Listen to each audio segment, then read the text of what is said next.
Hermanos mayores los hemos tenido hoy muy presentes, pasando por pruebas físicas. Alguna vez lo decía, creo que hoy es válido también.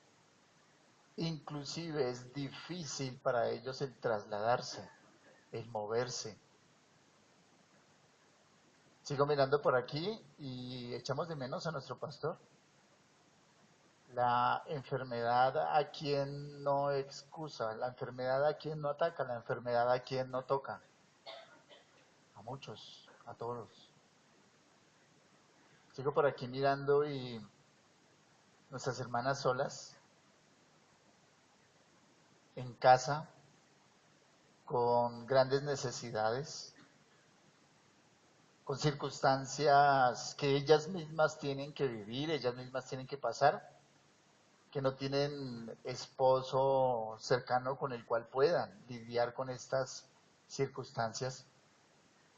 Llámese economía, llámese los problemas familiares o económicos, los problemas con los hijos. Sigo mirando, sigo observando y noto que hay jóvenes entre nosotros que van a presentarse ahora a la universidad o de pronto a un colegio nuevo y hay incertidumbre. Hay hermanos también aquí que están con trabajo y otros sin trabajo. Hay hermanos que van por las calles, por las avenidas, por las carreteras conduciendo y hay soledad también. Hay dificultades, hay estrés. Veo industriales que desean que este año sí repunte la economía y que ponen todo su esfuerzo y todo su ánimo en que no solamente la empresa permanezca, sino que también crezca y que al mismo tiempo puedan contratar más personas. Pero al mismo tiempo hay hermanos con exceso de trabajo, tanto así que nos lo referían su hermano Jimmy, uno de nuestros diáconos lleva 3 domingos sin estar con nosotros. El hermano me llama y me dice, hermano, mucho tiempo de trabajo. Le dije, hermano, estuvo todo el año descansando. Descansando entre comillas, porque la empresa no tenía trabajo. Ahora uno dice, gloria al Señor porque ha llegado trabajo. Deseamos que no se trabaje el día del Señor. Pero ¿saben qué es lo más horrible? Que el hermano trabaja y trabaja y trabaja y se esfuerza. No hablo de él, hablo también de ustedes. Y que no le paguen. Veo damas que ruegan, claman al Señor para que las circunstancias cambien. Las circunstancias con su cónyuge, las circunstancias con su esposo, las circunstancias con su carácter, con su vida, con absolutamente todo. Veo parejas jóvenes con decisiones supremamente importantes por tomar, decisiones trascendentales, decisiones que van a cambiar, ¿por qué no?, sus formas de vida. Y en todo este panorama, podemos decir que están solas, que están solos. Se nos ha hablado hoy de la soberanía de Dios, se nos ha enseñado acerca de esa fe dinámica y al mismo tiempo se nos muestra como algo que indudablemente está ahí y debemos ejercitarlo, hacerlo, confiar en que la soberanía de Dios permite que pasemos por lo que pasemos, pero que al mismo tiempo el Salmo 46 nos permita ver otra perspectiva. Es mi propósito en esta mañana, es mi objetivo esta mañana. Vamos a orar el Salmo 46 bajo esa perspectiva, la perspectiva suya, de tal manera que no ore el Salmo para el que está ahí al lado, o esa porción que le cae muy bien a el que está allí enfrente. No, órelo para usted. Ore el Salmo en primera persona y sigan allí mentalmente la lectura y voy a tratar de guiarlos en esa lectura y en esa oración personal. Escuchen todos los que están pasando por pruebas, por tribulaciones, por dificultades, por necesidades, por decisiones. Escuchen muy bien todos los que están pasando por enfermedad, para quienes cercano está la muerte, para quienes las deudas agobian, para quienes los pecados asedian, la tentación está allí puesta. Dios es mi luz y mi amparo. Dios es mi luz, mi amparo, mi fortaleza. Dios es mi pronto auxilio en las tribulaciones. Estoy leyendo el Salmo para mí, versículo 2. Por lo tanto, no temeré, aunque la tierra sea removida y se traspasen los montes al corazón del mar. Aunque bramen y se turben las aguas y tiemblen los montes a causa de su braveza. Del río sus corrientes, dice el versículo 4, alegran la ciudad de Dios, el santuario de las moradas del Altísimo. Dios está en medio de ella, no será conmovida. Dios la ayudará al clarear la mañana. Bramaron las naciones, titubearon los reinos. Dio él su voz, se derritió la tierra. Jehová de los ejércitos, versículo 7, está conmigo. Mi refugio es el Dios de Jacob. Venid, ved las obras de Jehová, que ha puesto asolamiento en la tierra, que hace cesar las guerras hasta los fines de la tierra, que quiebra el arco, corta la lanza y quema los carros en el fuego. Esté quieto, permanezca quieto, y conoceré que yo soy, que el Señor es mi Dios. Será exaltado entre las naciones, enaltecido será en la tierra. Jehová de los ejércitos está conmigo. Mi refugio es el Dios de Jacob. En el año de 1517, el 31 de octubre, hubo un cura, un monje, un obispo católico romano que se llama Martín Lutero. Martín Lutero vio lo que la falsa llamada Iglesia católico romana estaba haciendo con las personas. En el siglo XV estaban vendiendo huesos del dedo meñique de Juan el Bautista. En el siglo XV estaban vendiendo partes, porciones de la corona de espinas del Señor Jesucristo. En el siglo XV estaban vendiendo un certificado escrito por el Papa que decía: compre este certificado a nombre de su tío, de su mamá, de su papá, de aquel que falleció, de aquel que murió, y con garantía le vamos a certificar que él sale, si usted compra esto, que él sale del limbo y va a ir directamente al cielo. El 31 de octubre de 1517, Martín Lutero, en la iglesia de Gutenberg, pega 95 tesis sociales, en donde aclara y se enfrenta directamente a su iglesia y dice: a nivel social, todo lo que están haciendo es contrario a las escrituras. Las 95 tesis realmente son 95 renglones fáciles de leer, en donde Martín Lutero va en contra de absolutamente toda la blasfemia que estaba haciendo la Iglesia Católica, pero buscando principalmente que no fueran puestas cargas económicas y sociales sobre las almas. Piense en eso. Si en un momento dado usted tiene un familiar que falleció y no sabe a dónde fue, alguien se le presenta a nombre de la iglesia y le dice: con este certificado, esa persona va a salir del infierno y va a ir directamente a la presencia de Dios. ¿Usted qué cree que se va a hacer? Lo compra, lo adquiere, vende la casa, el carro, lo que sea, absolutamente lo que sea, y ya obteniendo ese certificado, esa persona iba a estar en calma e iba a estar en paz. Cuando Martín Lutero pega estas tesis allí en Alemania, se inicia formalmente el proceso del protestantismo. ¿Y qué creen que le ocurre a Martín Lutero? Toda la Iglesia católico-romana, desde el Papa en adelante, lo felicitan. Bien, Martín, poderoso, hombre fuerte, indudablemente has hecho de lo mejor. No. Empieza a peligrar aún la misma vida de Martín Lutero. La misma Iglesia católico-romana se encarga de perseguirlo y Martín huye. Lo quiere matar el Papa. Lo quiere matar todos los obispos, cardenales, los archis, los megas, los chiquitos, los grandes, todo el mundo lo quiere matar. Porque está atentando contra el negocio.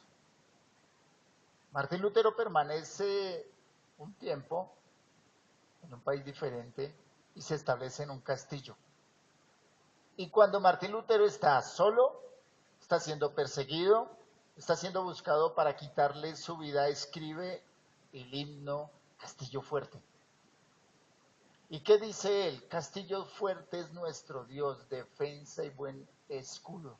Con su poder nos librará en este trance agudo. Las primeras 3 estrofas son escritas por Martín Lutero, la cuarta fue agregada posteriormente.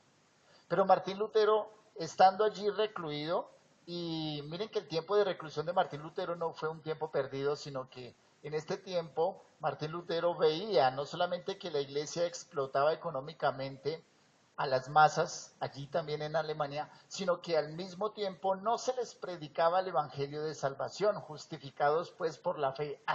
Ese versículo sí que molestó a Martín Lutero, pero fue el medio que Dios utilizó para su conversión. Y Martín Lutero allí en el castillo dice, yo sé alemán, yo sé hebreo, yo sé griego, yo puedo ir a esas fuentes, pero no así el hombre común y corriente.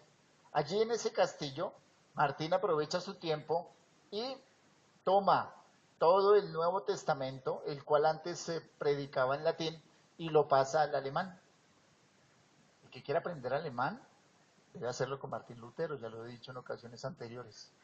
Cuando Martín Lutero está allí enclaustrado, llega a sus manos el Salmo 46. Este Salmo 46 es la fuente inspiradora para Martín Lutero para escribir el himno Castillo Fuerte.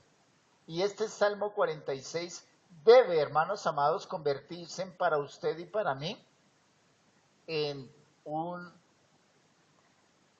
eslogan, en un refrán, no que las palabras tengan en sí poder, que la tienen porque la palabra del Señor redime, salva, sino que estas palabras deben identificarlo a usted, me deben identificar a mí cuando estemos en tribulación, en angustia, en persecución, en muerte. Fue lo que entendió Martín Lutero y a través de ello lo dejó escrito. Se convirtió este salmo, el Salmo 46 para Martín Lutero, en un himno, en un salmo y en un cántico que tronaba la fe, que hacía que la fe retumbara donde quiera que usted se encontraba. Si usted estaba en persecución, si estaba aún presto y dispuesto para la muerte, el Salmo 46 no lo iba a salvar de la muerte. El Salmo 46 le mostraba de quién dependía lo que fuera a suceder. Miren lo que le decían los romanistas a Lutero. Escuchen, os echarán en una hoguera. Lutero, lo van a echar en una hoguera. Lo van a reducir a cenizas como lo hicieron con Juan Hus. ¿Alguien ha leído la biografía de Juan Hus? Léanlo. Y van a ver allí que Juan Hus pasó por la llama, por la hoguera. El Señor permitió que muriera calcinado, pero nunca echó atrás su fe. ¿Qué respondía Martín Lutero ante esas amenazas? Dice, cito a Martín Lutero, aún cuando encendiesen un fuego que se extendiera desde Worms hasta Wittenberg y se levantara hasta el cielo, lo atravesaría en el nombre del Señor. Compareceré ante ellos, entraré en la boca de ese behemoth, romperé sus dientes y confesaré a nuestro Señor Jesucristo. Este hermoso salmo es un salmo de alabanza del segundo libro y el salmo corresponde a los hijos de Coré. Hay 2 posibles ubicaciones históricas de este salmo. Unos dicen el salmo fue escrito cuando el rey David estableció Jerusalén como el centro político y religioso. Unos dicen, alguien escribió ese salmo porque el salmo habla muchísimo acerca de la presencia de Dios en nosotros. Yo le pregunto esta mañana, ¿la presencia de Dios está con usted hoy? Muy bien, esa es una opción. Se cree que quien escribió este salmo era un oficial en el templo que sabía todas las modificaciones que traería el que Jerusalén se convirtiera ahora en centro de adoración de Dios, que la presencia misma de Dios estuviera allí. También hay otra opción. En el año 700 antes de Cristo, el imperio asirio vino a asediar a Judá y estableció sitio. Sennacherib vino y plantó sitio contra la ciudad amada de Dios. En el año 700, todas las fuentes de alimento, de provisión, de sustento para esa ciudad fueron cerradas. En el año 700, este Sennacherib cortó inclusive la entrada de agua. Había un manantial, había un arroyo, había agua que entraba. Y este Sennacherib tan malo, pero malo, malo, cortó toda la entrada de agua. Usted puede vivir sin alimento 8 días, pero no puede vivir 3 días sin agua. Y aquí estamos hablando de muchísimo tiempo. Si tienen tiempo en casa, pueden leer Segunda de Reyes, capítulo 18. ¿Qué hace el rey Ezequías? El rey observa, recibe de parte de Dios a través de Isaías una profecía. Este Sennacherib no va a entrar. Los asirios no van a poner ni un solo pie aquí. De tal manera que el rey Ezequías establece una obra de ingeniería. A través de los muros que rodeaban la ciudad, construyó un túnel. Ese túnel iba dirigido hacia la fuente en donde estaba el agua, la fuente de Gijón. Y este rey Ezequías trajo agua de una manera subterránea y estableció lo que hoy se conoce como la fuente o el pozo de Ezequías. Se cree que este himno también tiene esa connotación de ver un Dios que guarda, que bendice, que protege, el Dios que está con nosotros y que por supuesto es el Dios que en todo aspecto está buscando el bienestar de su pueblo y de su nación. El Salmo 46, el Salmo 47, el Salmo 48 son salmos de triunfo, hermanos amados, y tiene que ser el salmo suyo, el salmo de triunfo, tiene que ser el salmo mío en este año 2018.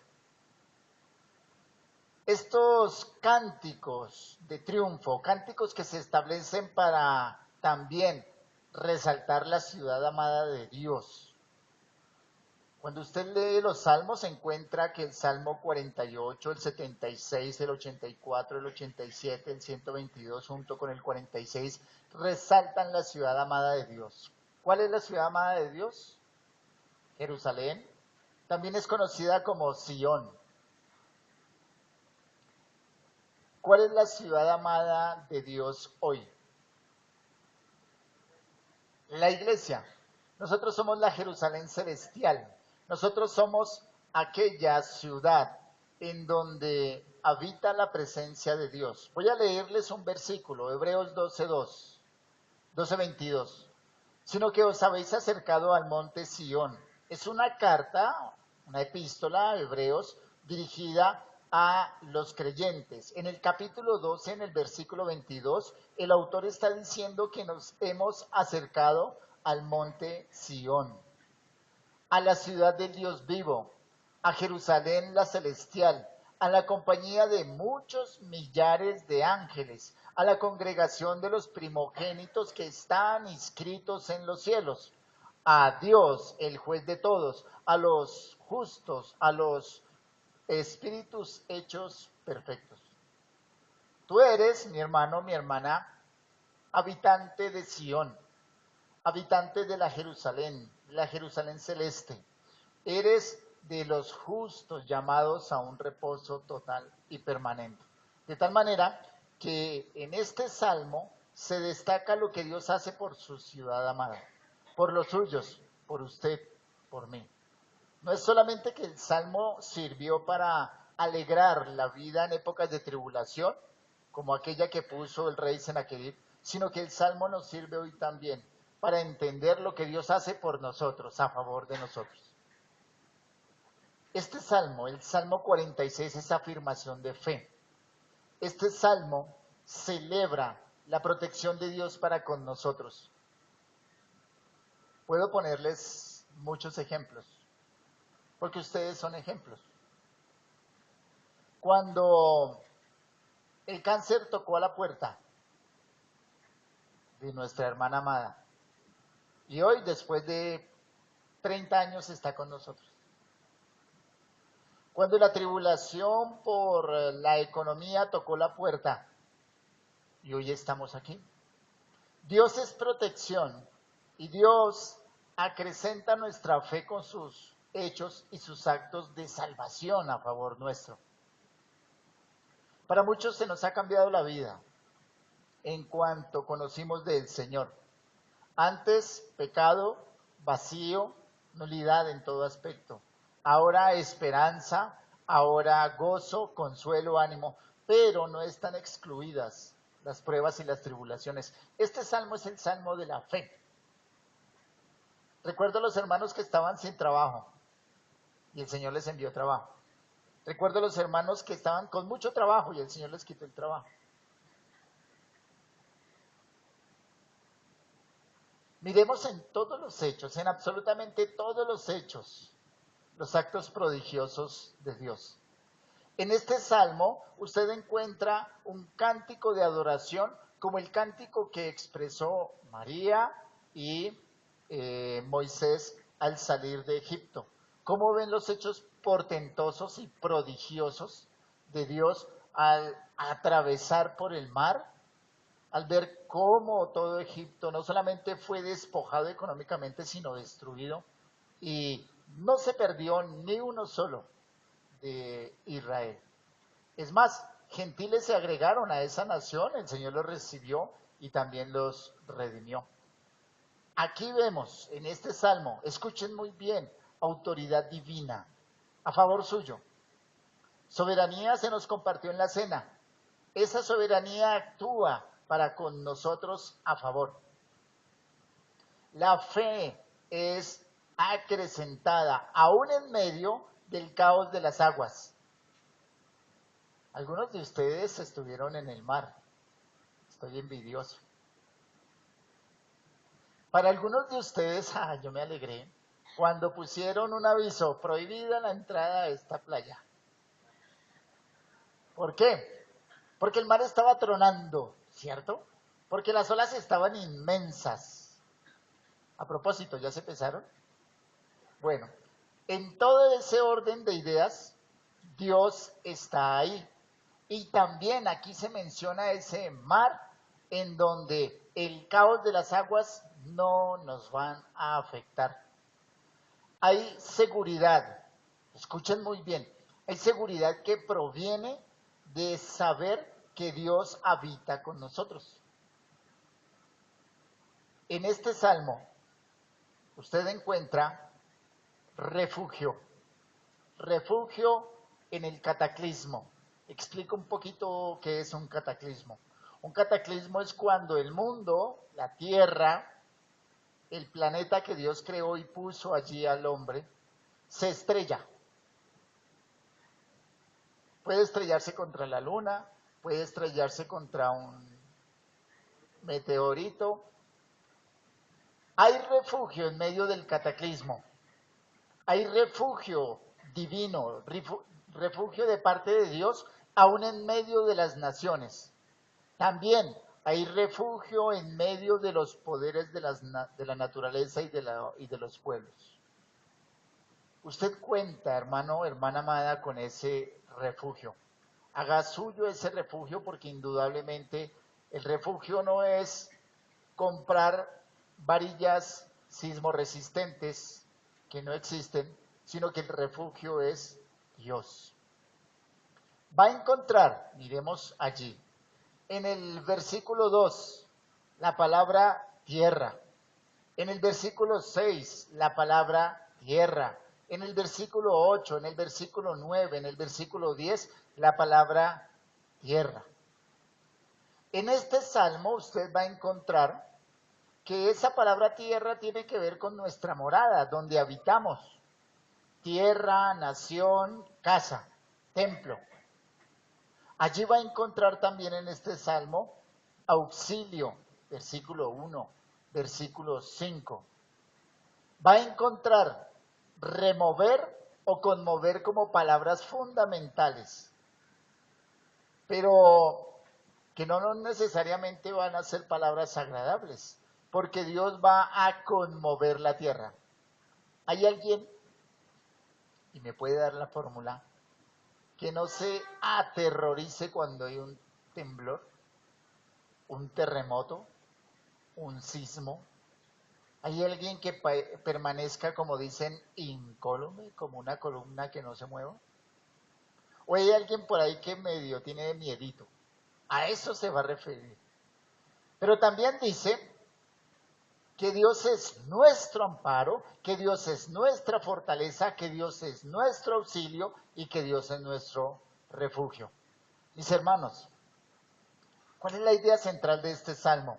En momento de crisis, escuche muy bien, dama, caballero, en momento de crisis, en momentos de desesperanza, Dios es su amparo, Dios es su fortaleza, Dios es su auxilio, Dios es su refugio, Dios es su fuente de esperanza, Dios es su fuente de seguridad. Puedo mencionar esto porque es un tema que se nos compartió públicamente, por el cual la iglesia estuvo orando mucho tiempo. ¿Cuál era la petición de nuestra hermana Ruth y de su mami? Que el Señor influyera en la decisión que había que tomar de parte del juez para la patria potestad de Salomón y su hermano. La hermana nos compartía, ya salió el dictamen de parte del juez y la respuesta es no.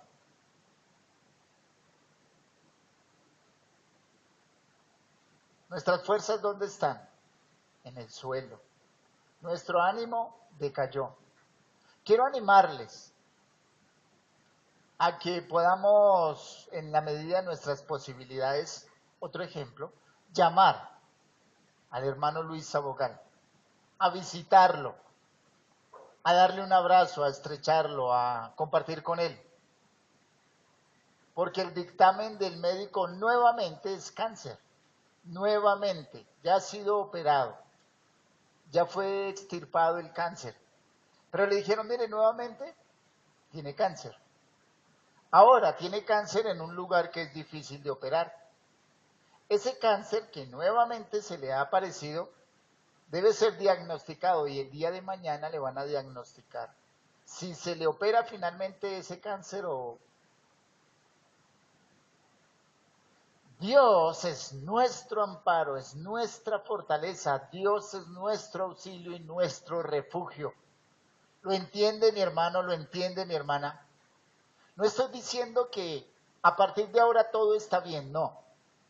Estoy diciendo que en las épocas y en los momentos más oscuros de nuestra vida, este salmo quiere que pongamos nuestros ojos en Dios.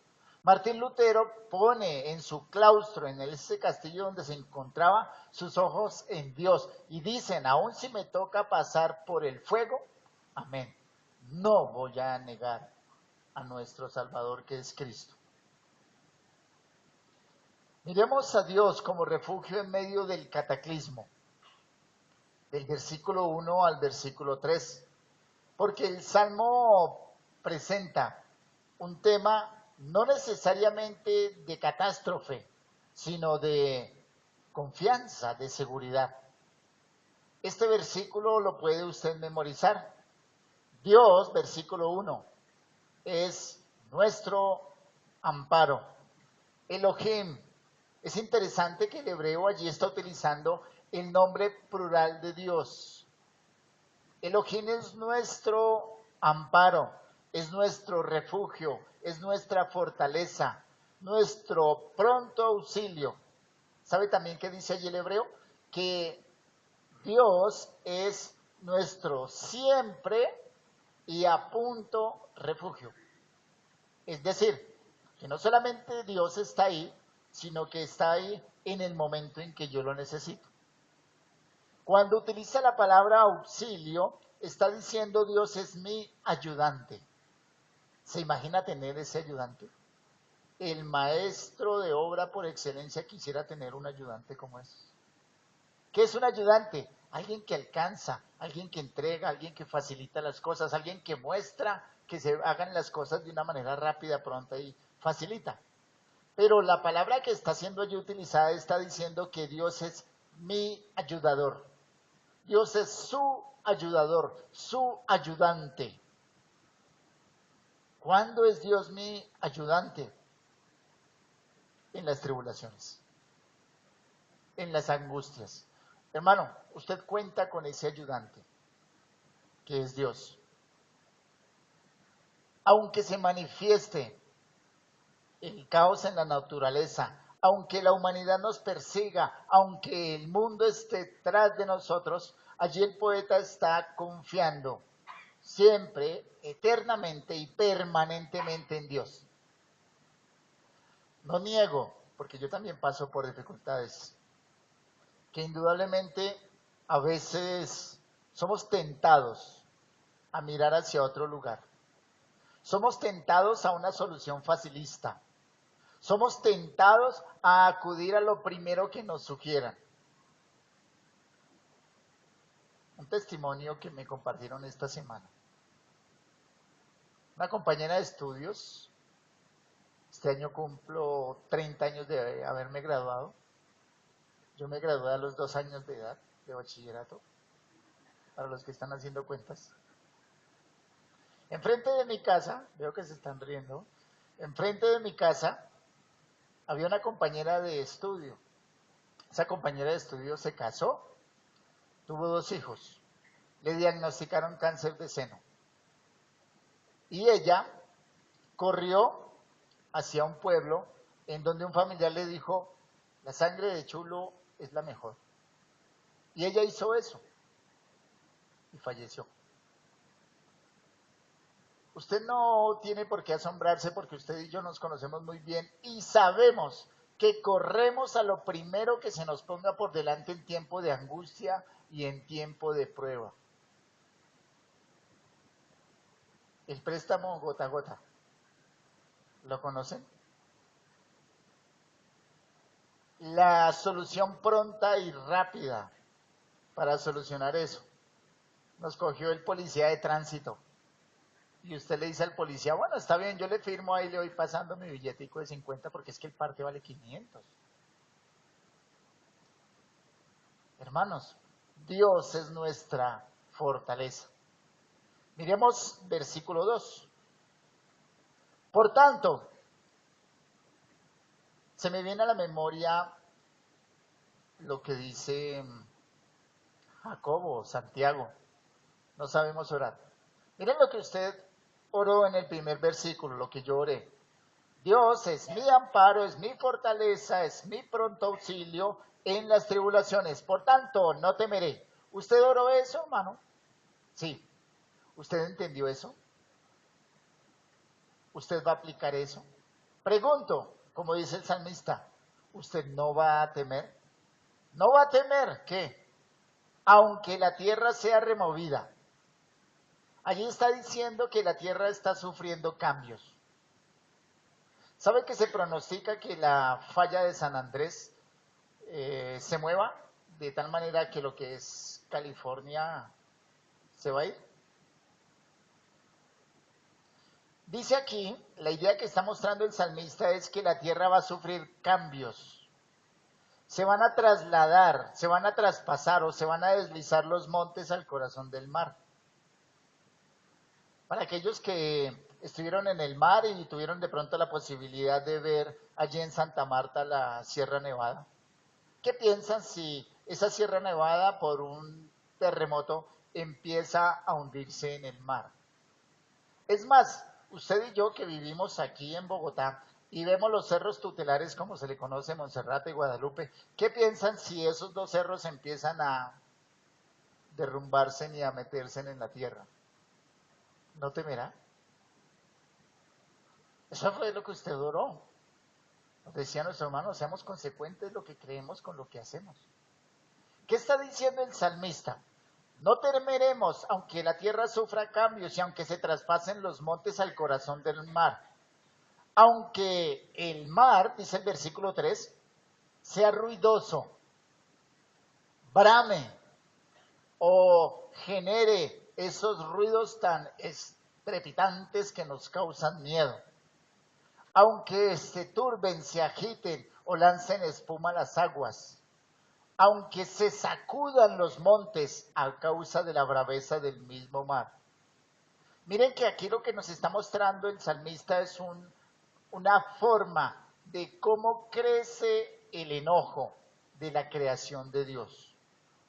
Hay un crecimiento y un moverse de toda la creación de Dios y el salmista dice, no temeremos. Amén. ¿No va a temer, hermanos, ante un mal diagnóstico del médico? ¿Va a temer ante una escasez? ¿Va a confiar en un tiempo de pruebas, tribulaciones? ¿Qué vamos a hacer? Porque si este salmo nos identificamos con él, el salmo nos está diciendo que indudablemente hasta la misma creación va a ser conmovida, de tal manera que usted y yo entendamos la confianza que debemos depositar en Dios. Hubo algunos años un terremoto fuerte en Ecuador, no sé si lo recuerdan, 3, 4 años. Y alguien montó un video de una congregación, estaban alabando el nombre del Señor. Aquí estaba el hombre que alababa y ese video mostraba cómo el muro de atrás hacía así. Yo ya me hubiera quitado y me hubiera ido. Pero quien estaba ahí me sorprendió es porque el hombre permaneció. ¿Lo han visto? El hombre estuvo ahí. ¿Qué estaban haciendo? Alabando al Señor. Castillo fuerte es nuestro Dios. ¿Será que usted hubiera permanecido allí? ¿O se hubiera ido ya? ¿O ya hubiera salido? Mis hermanos, cuando usted y yo confiamos en el Señor, eso implica que también le debemos conocer y que el Señor está por encima de la creación, por encima de las circunstancias, por encima de los médicos. Y si no creen, pregúntele a la hermana Inesita. Cuando le diagnostican cáncer y aquí está con nosotros, yo le he dicho, hermana, y no me voy a cansar de decirlo, usted nos va a enterrar a más de uno de nosotros. Y ella dice, mañana me muero, pasado me muero, ya no puedo con estos huesos. ¿Cierto, hermana querida? Pero ¿sabemos en quién confiamos? ¿Conocemos a ese Dios de creación? Segundo aspecto, Dios es refugio en medio de las naciones. Bueno, ahora ya no es la tierra, ahora es nuestro vecino que está tomando las armas y se las está entregando a los que no se agregaron al proceso de paz de la guerrilla y ahora estamos por este lado nuevamente con bombas. Ahora se vinieron unos vecinos del norte y están controlando, presionando para volver nuevamente a los cultivos de la mata que mata. Ellos, los del norte, en vista de que ya hay un campo abierto, están viniendo aquí a sembrar. Vamos a ver, porque Dios es refugio en medio de las naciones. Dios establece orden. Entendimos de la soberanía de Dios que se nos fue enseñada. Dios está por encima de todo. Pero si vienen nuestros vecinos y nos declaran guerra, Dios detiene el caos destructor La idea es que la ciudad de Dios, Sión, Jerusalén la celestial, no va a ser conmovida, no va a ser tocada en medio de tribulación, de angustia, de pruebas, de dificultades. Escuchen muy bien, la presencia de Dios habita con su pueblo. Usted es templo del Espíritu Santo, de tal manera que usted no debe ser conmovido. En la ciudad de Dios está el santuario de Dios, están las moradas del Altísimo. Piensen en los imperios anteriores que han estado. Egipto, Siria, los persas, los griegos, los romanos. Todos han sucumbido ante el poder de Dios, pero al mismo tiempo Dios ha mostrado para con sus elegidos, para con su nación, fidelidad, cuidado, protección. Las naciones van a originar muchas crisis, dificultades. Las naciones van a hacer que inclusive nosotros estemos en duda, pero no hay que temer. Debemos mantener la calma en medio de la tempestad y debemos entender que si Dios habita entre nosotros, ¿quién es contra nosotros? Ustedes, iglesia, nosotros somos la ciudad de Dios. Esa ciudad que no vacila, esa ciudad que no se conmueve, esa ciudad que está delante de la presencia de Dios todos los días. Su iglesia es la niña de sus ojos. ¿Qué ocurre dentro de la iglesia? Hay prosperidad, hay felicidad, hay gozo. ¿Qué ocurre dentro de la iglesia? El nombre de Dios se revela, se enseña, se presenta, se muestra. El nombre de Dios es paz en su iglesia. Jerusalén, su nombre significa paz.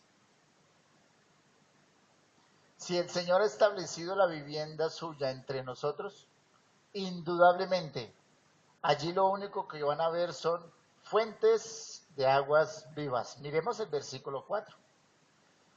Del río sus corrientes alegran o recrean la ciudad de Dios. Esos ríos, el santuario de las moradas, de las tiendas del Altísimo, de el Elión. El Dios Altísimo habita con nosotros. Elohim, dice el versículo 5, está en medio de ella. Amén. Dios está en medio de nosotros, lo dice el Salmo. No será sacudida. Antes, primeros 3 versículos, terremotos, hecatombes, catástrofes naturales. Ahora dice, la ciudad de Dios, la iglesia, no será conmovida. Versículo 5, Elohim le ayuda, le socorre. ¿Cuándo? Al clarear la mañana, al romper el alba. Es interesante que el salmista está utilizando la hora en que se ven principalmente las bendiciones de Dios, al clarear el alba, en la mañana. 6. Se conmocionaron o bramaron las naciones. Allí la palabra naciones se refiere a las gentes. Esas gentes titubearon, temblaron, deslizaron esos reinos, pero dio él la voz.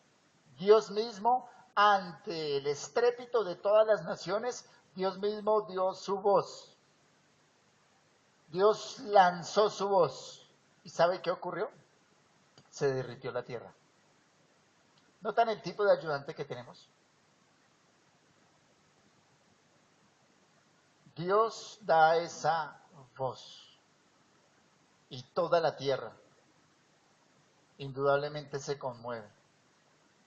Aquí las formas de cómo se refiere el salmista a Dios revelan que el Dios es el Altísimo. El Dios Todopoderoso es el Dios de los ejércitos. Ya vamos a ver el versículo 7. Es el Dios de las huestes, el Dios de los millares, el Dios militar, el Dios que guerrea o pelea. El contexto allí, lo que está mostrando el salmista es, en tiempos de guerra, el Señor es el comandante de las fuerzas celestes. Dice Martín Lutero en su himno, Señor de Sabaoth. Y de aquí del Salmo 46, en el versículo 7, en el hebreo se pronuncia esa palabra. Versículo 7, Jehová Sabaoth. Jehová Sabaoth. ¿Saben cuál es la idea? De alguien que se presenta. Yo creo que lo hemos visto en las películas de guerra. Bueno, los que nos gustan las películas de guerra, hay otros que no les gustan. Pero en esa película de guerra están 5.000 parados, fieros, con corazas, las espadas, hemos dicho, afiladas.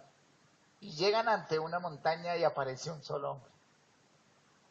Y se le ríen. Y se le burlan. Lo retan a pelear, venga, lo atendemos. Pero ese hombre es la cabeza de los millares que se extienden a la izquierda y a la derecha. ¿Sí lo han visto? ¿Qué hacen esos ejércitos que estaban ahí? ¿Huyen o ponen acuerdos de paz? Es interesante porque la palabra está diciendo Jehová, Señor Sebaot, el que despliega los ejércitos. Ese es el que está con nosotros. ¿Recuerdan al profeta que se vio asediado por un ejército? Y el ayudante le dice, Señor, en ese ejército nos van a, por dicho, no vamos a servir ni para el primer combatiente. Y el profeta ruega a Dios para que los ojos de ese ayudante se abran y vea todas las huestes celestes que están a favor, no solamente del profeta, sino de toda la nación. ¿Cómo me gustaría? Espero que esto no sea una herejía ni una blasfemia, pero que el Señor nos abriera los ojos de nuestro entendimiento espiritual y viéramos todo el ejército de Dios que está a favor de nosotros.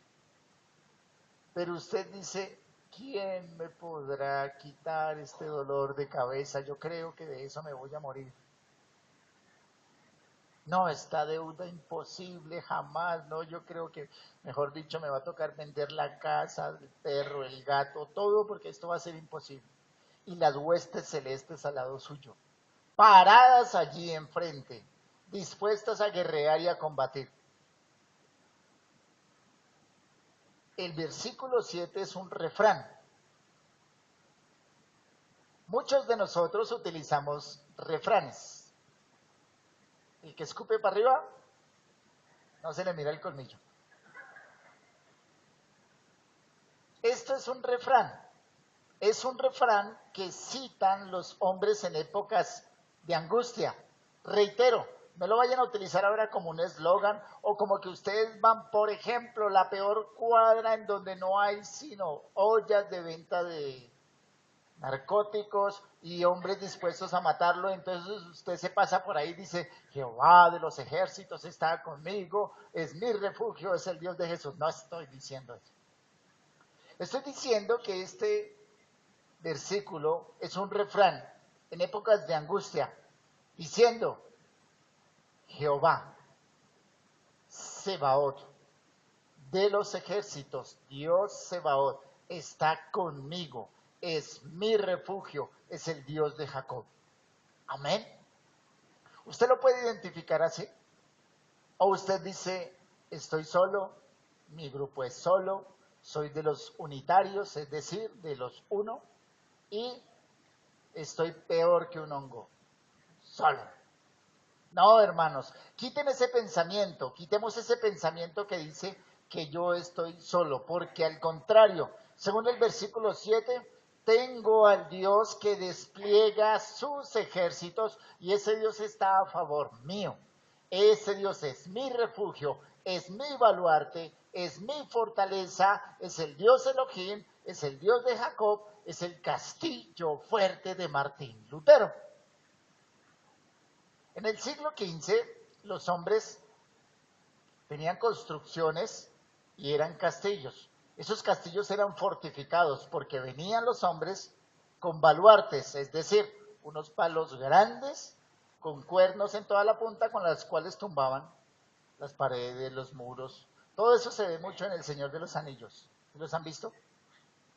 Es ahí donde dice el salmista, ahora es el Señor mi castillo fuerte y mi refugio. ¿Quién va a tumbar un muro establecido por Dios? ¿Quién va a tumbar una puerta establecida por Dios? Nadie. El Dios Todopoderoso es el Dios que pelea a favor nuestro. Y la palabra es Sebaot. C, por último, Dios es nuestro refugio divino en medio de los poderes de la naturaleza y en medio de los pueblos, del versículo 8 al 11. El salmista nos invita a que contemplemos, hermanos amados, contemplemos las obras de Dios, no solamente en la ciudad, no solamente en su ciudad amada, sino en todo el mundo. En todo el mundo. ¿Dios ama a todos los hombres? Sí. Mire que hoy salió el sol. Hay lluvia, hay alimentos. Dios provee oxígeno. Dios provee sustento y abrigo. Si Dios hace eso con todo el mundo, ¿qué no hará con usted que es su hijo, que es su hija? Dios ha provisto capacidad a los hombres, que son los médicos, para que establezcan métodos, medios, formas, maneras para curar enfermedades. Pero tenemos al médico por excelencia, el que nos diseñó. La paz que usted y yo gozamos no es la paz con la que goza todo el mundo, pero indudablemente Dios también participa en la paz del mundo. Corea del Norte está que se pelea con el que sea, con el que sea, con el que le pongan. Por el otro lado, ¿qué encuentra? Un vecino que simplemente dice, ponga la hora, diga el lugar, establezca los métodos. Tiempos de guerra. ¿Y cómo estamos? En paz. Dios participa e interviene. Observemos los portentos de Dios. Observemos en ese versículo 8 cómo Dios se manifiesta de una manera poderosa. Aunque usted y yo no lo veamos, pero allí está Dios. Dice el versículo 8, venid, veamos los prodigios, veamos los portentos, veamos las obras de Jehová, de Yahvé, que ha puesto, esas obras que ha hecho, en donde él mismo puso asolamiento, puso horror en la tierra. Esas obras hacen que se detengan, que cesen las guerras en todos los lugares de la tierra. Si lo observan, nuestro vecino de aquí al lado también quiere guerra con nosotros, pelea. Y nosotros estamos en paz. Pero es Dios quien, a través de sus obras, participa en que nosotros vivamos en paz. Versículo 9, por si hay dudas. Dios hace cesar, Dios detiene o hace descansar la tierra de la guerra. Mire, Dios que quiebra o Dios rompe el arco, la lanza, quema los carros de fuego. Es interesante que esto fue lo que ocurrió cuando los asirios vinieron a sitiar a Judá, porque no hubo un solo soldado de Israel que fuera a combatir y el ejército asirio entre ellos mismos se mataron. ¿Quién hizo eso? ¿Israel? ¿Ellos fueron a guerrear? Ellos sacaron una espada, una lanza, un arco, nada. Es Dios quien destruye. Aún usted y yo podemos estar viviendo en épocas de persecución. Dios destruye el arco. Dios corta la lanza. Dios quema los carros. Este versículo 10 es difícil por los antecedentes nuestros. Estémonos quietos. ¿Sabe cuál es la frase ahí? Dejemos solo a Dios y conozcamos que Él es Dios. Tiene una enfermedad, se mete inmediatamente a internet y busca al mejor médico, al especializado, al que tiene el PhD en esa especialidad y buscamos a ver qué es lo que él sugiere. No estoy diciendo que no hagamos nada, estoy diciendo que nos dejemos morir. Pero lo que nos dice aquí es, ¿realmente usted reconoce a Dios? Quédese quieto, observe. Allí es, permanezca observando a Dios cómo actúa solo, solo solito. Él puede indudablemente hacer todo lo que nosotros requerimos. Al final, ¿cómo va a ser? Será exaltado, dice el versículo 10, y será exaltado entre las gentes, será exaltado, enaltecido en la tierra. ¿Ese es nuestro comportarnos, mis hermanos? ¿O salimos como locos a buscar el primer remedio, la primera fórmula, la primera... ¿Qué hacemos nosotros? Muchas de las cosas que Dios hace sobrepasan hasta el más imaginario de los escritores. Muchas de las cosas que Dios hace sobrepasan los límites de la comprensión. Hay cosas que Dios hace que usted y yo quedamos boquiabiertos. No entendemos. Oiga, ¿qué pasa? ¿Cómo es que Dios hizo eso? Cuando nadie daba nada a favor. Dios finaliza las guerras. Dios termina absolutamente con todos los ejércitos. Dios es nuestra fortaleza, nuestro castillo. Dios es ese alcázar. Dios es el que ha servido de apoyo de generación en generación. ¿Por qué? Porque se está diciendo en el versículo 7 que es el Dios de Jacob. Porque se está diciendo en el versículo 11 que es el Dios de Jacob. El mismo Dios que sirvió a Jacob, acuérdense de esa fe común, es el mismo Dios que está a favor nuestro, a favor suyo. Hermana, Dios está a favor suyo. De tal manera que usted tiene en quien confiar. Muchos dirán, pastor, pero eso fue en el siglo VII, o esto simplemente es un cántico. El salmista está diciendo, Dios está a favor de nosotros, Dios habita con nosotros y Dios está por nosotros.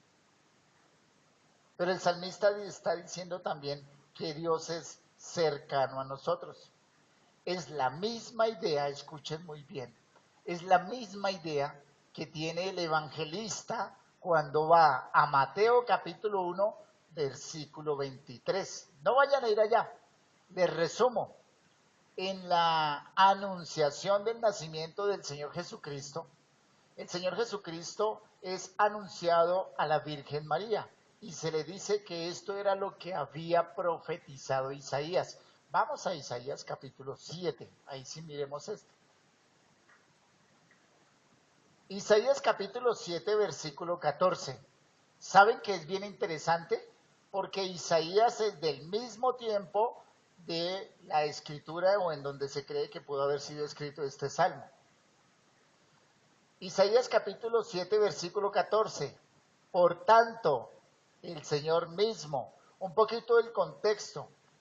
Acaz es el rey, Acaz es quien está allí enfrente de la nación. El profeta se le presenta, ¿quieres una visión de Dios? ¿Quieres una señal de Dios? Acaz dice, yo no voy a tentar a Dios. Y, sin embargo, Dios le promete esta señal. Por tanto, el Señor mismo os dará señal. He aquí la Virgen concebirá, dará a luz un hijo, llamará su nombre Emmanuel. Yo le pregunto, solamente al Hijo de Dios, solamente al que confía, solamente le pregunto a usted, hermano, ¿usted ha entendido qué significa Emmanuel? Creo que no. Porque si usted ha entendido que Emmanuel es Dios con nosotros, el Dios Sebaot, el Dios que despliega los ejércitos, ¿por qué anda tan atemorizado? ¿Por qué anda tan afligido o afligida? Si usted ha entendido que ese Dios que se manifestó en carne está por nosotros, ¿por qué temen? Cuando el Señor es anunciado y cuando el Señor es profetizado, se nos está diciendo que el Dios hecho carne estuvo aquí en la tierra